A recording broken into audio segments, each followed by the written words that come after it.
Selebrasyon ng aming anibersaryo sa ika-8 taong pagbibigay ng serbisyo publiko. PSBRC Class 2017-02, Buklod Bisig Aho-Aho, ang batch na kinabibilangan ko. Dini ari sa Banayad, sa bayan ng Gloria. Maganda, malinis at pwede ka pang makatawad, kaya siguradong makakapag-enjoy ka. Minsan lamang kami magkasama-sama, kaya hindi mauubusan ng kwentuhan. Sa pangunguna ng palaging bangka na si Classmate Jonathan, babalikan ang mga masasayang alaala, maging ang mga malasan. Habang nagkakayabangan, ang iba na may babago pa lamang nagdadatingan. Aray katim ko nung bisok na aming strong woman, si Classmate Jenny Lynn, na aking kababayan. Sabi niya'y damihan ko daw sa kanya ng kuha para siguradong million views, kaya kako'y sigat ikay aabangan ko at ikaw na rin ang aming muse. Shoutout muna kay Boss Ruel Higilian Ganan, tatay na rin nasa likod na si Classmate Jan Chudor. Ari naman ay si Classmate Murilla na aming guest of honor at matikas na investigator. Mga classmate kong solid sumuporta, kaya ako'y lubos na nagpapasalamat. Dati kami lahat ay payat, ngayon sa pagkain ay ayaw na magpaawat.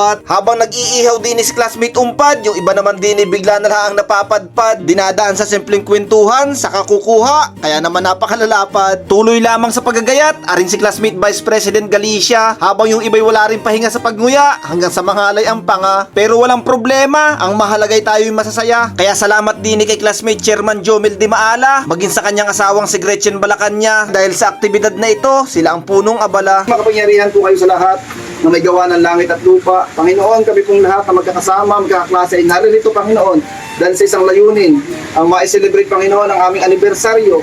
Panginoon, alam po namin na kayo ay naririto sa aming gitna at nakikita niyo po ang laman ng aming puso. Dalangin po namin, Panginoon, na kami inyong samahan hanggang sa matapos ang aming activity, ang aming kasiyahan. Lord, bagaman ang iba namin kasamahan, ang aming ibang classmate ay hindi namin kasama ngayon at nagse-celebrate sa kanilang lugar, Lord, dalangin po namin ang pagkakaisa at pagbubuklod-buklod bisig namin, Panginoon, ay naroroon. Lord, samahan niyo po kami sa aming serbisyo publiko. Ingatan niyo po kami at aming layunin, Panginoon, ay naaayon sa inyong kagustuhan. Kayo po ang bahala sa amin, maging sa aming pamilya. Ang lahat po lang ito, Panginoon, ay aming sinasabi pinadalangin sa matamis mapangyarihang pangalan ni Jesus. Amen. Amen. Buklod Bisig, batch na tanda ng ating pagkakaisa. Naway manatili sa atin ang pag-ibig kahit tayo hindi na nagkakasama. Naka-assign sa iba't ibang probinsya, kaya simula nung tayo graduate, yung iba hindi ko pa uli nakikita. Ang mahalaga ay hindi tayo nakakalimot sa ating pinagmulan. Nalilimutan ang pangalan ng bawat isa kung minsan, pero pag sinabing Buklod Bisig, hindi natin may kakaila na tayo may magandang pinagsamahan. Marami na tayong natutunan sa 8 taong serbisyo at marami pa rin tayong pagdadaanan, kaya humingi lagi tayo ng gabay sa Panginoon para marating natin ang dulo. Sige ho, God bless sa lahat. Hanggang din na lang. Salamat ng maraming sa inyong panunood.